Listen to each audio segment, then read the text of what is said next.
Hi everyone, in this video we're continuing to look at question 8A from the 1998 4-unit HSC exam. In this video we're going to focus on part 2. So this follows on from part 1 naturally, so if you haven't looked at my video on part 1 I recommend taking a look. Because now what we're going to do is we're asked to show that for all t greater than 0, show that s to the power of p on p plus t to the power of q on q is greater than or equal to st. And it's almost certain that we're going to rely on this result that we've worked out in part 1. So you really need to have got your head around part 1 before part 2 is going to make any sense. Alright, so I've just written out what we're being asked to show. So we want to show this result, and we've got an inequality here. And I really think the most natural place to start is to take a look at what we just showed in part 1, because at the end of the day, if we've found this turning point that's a minimum turning point, what we can say for sure is that our function at all values of t other than this will be greater than whatever the function is at this value. By definition, that's what a minimum turning point is. The function takes higher values at all other points. And so that's how we can get our inequality. We can say, maybe we can start by writing since ft is minimized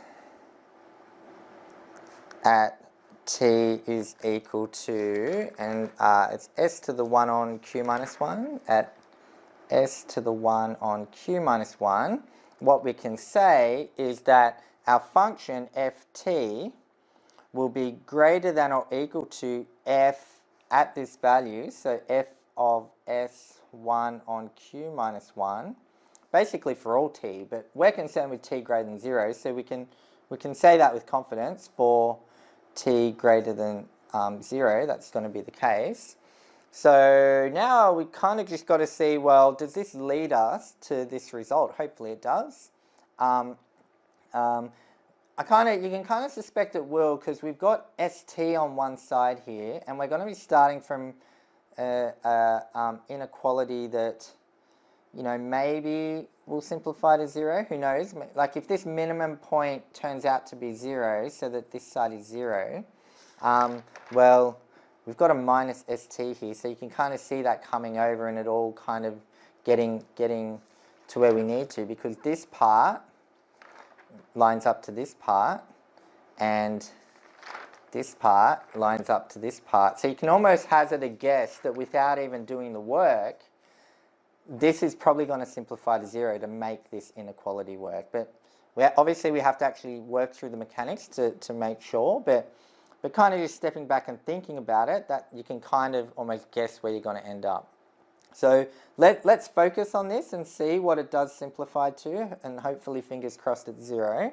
So we'll say f of s to the 1 on q minus 1. That's, if we go and look at our function, so the s to the p on p is what it is. It's just a constant, s to the p on p plus, and t, so we have to write t, which is s to the 1 on q minus 1 to the power of q on q minus s. So on q minus s times t, which again is s to the 1 on q minus 1.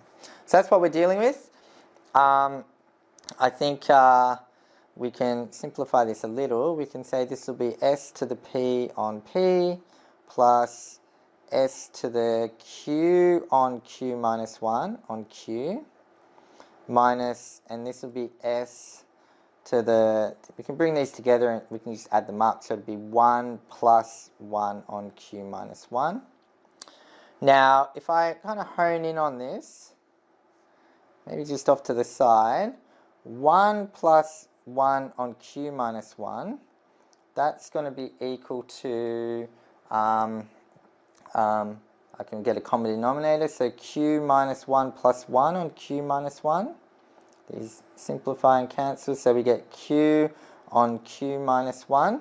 which is the same as this exponent. And actually, if we remind ourselves from part 1, that's the definition of p. P is equal to q on q minus 1. So that's equal to p.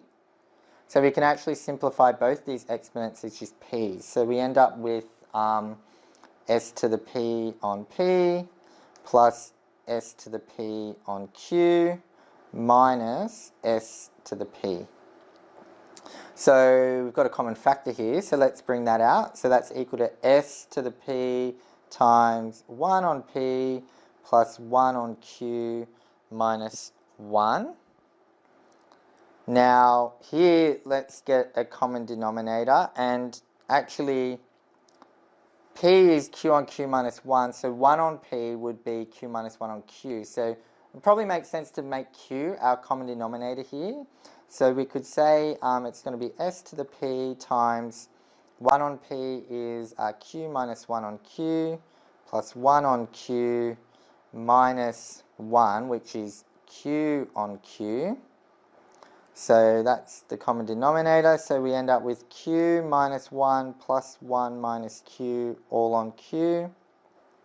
And the minus 1 and plus 1 cancel, the q minus q cancels, and we end up with s to the p on q times 0. Anything times 0 is 0.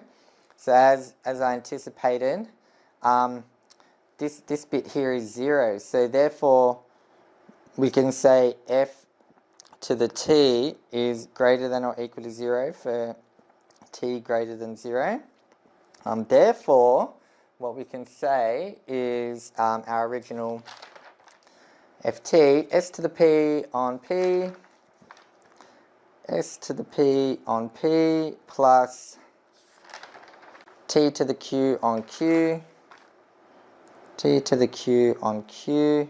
Now, minus st will be greater than or equal to 0.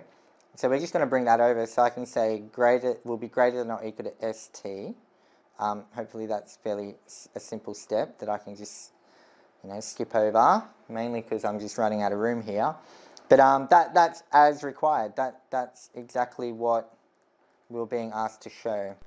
So again, I wouldn't say that was hugely complex. I think pretty straightforward. I think the key to being able to do it is just getting started with an inequality, and it's really just your depth of understanding of basic calculus. What is a minimum turning point? What does that really mean? Well, building on part 1, it means our function will always be greater than the function at that value. So that allowed us to then, with some pretty simple algebra, get to the inequality. So that's all there is to part 2. Hopefully, again, that all made sense, and you could follow along. And now what I'll do is, in the next video, I'll work through part 3. All right, tick boom.